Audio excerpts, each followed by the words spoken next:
Avec un réseau de quelques 34 000 km de voies, tissé comme une toile dont Paris est le centre, la France est un des pays d'Europe les mieux desservis en matière de transport ferroviaire.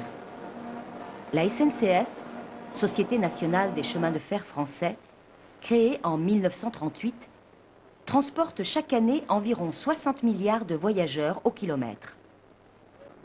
Le TGV, train à grande vitesse, né en 1981, qui roule à 300 km/h, est une réussite technologique et commerciale. Il relie aujourd'hui Marseille à Paris en 3 heures et se développe rapidement dans toutes les autres régions du pays. Bruxelles n'est plus qu'à 1h15 de Paris avec le Thalys, Amsterdam bientôt à moins de 4 heures.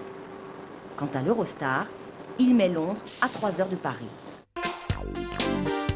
Si les Français continuent à privilégier leur voiture au détriment du train, le concurrent le plus sérieux de ce dernier est en fait l'avion. Son taux de croissance est de 60% sur les 10 dernières années. Air France, la compagnie nationale créée en 1933, le dispute de plus en plus à la SNCF sur certaines destinations nationales. Je voudrais 2 billets Paris-Nice, s'il vous plaît.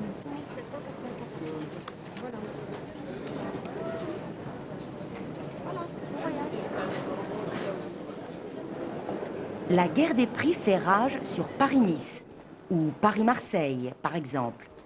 Car au final, entre l'avion et le TGV, la durée totale du transport entre ces deux dernières villes est sensiblement la même, si l'on tient compte du temps passé dans les transports annexes pour joindre les aéroports de la capitale et de la cité phocéenne.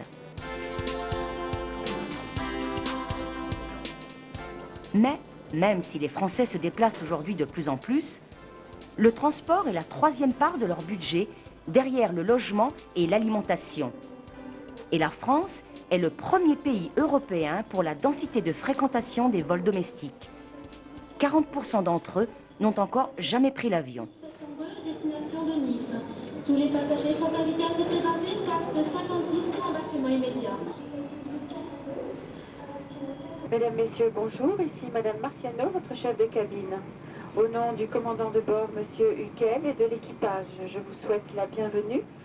Notre décollage est proche. Il est vrai qu'ils ne consacrent en moyenne que 35 minutes par jour pour leur transport non professionnel et 25 minutes pour se rendre de leur domicile à leur travail, soit une moyenne d'1 heure de déplacement environ.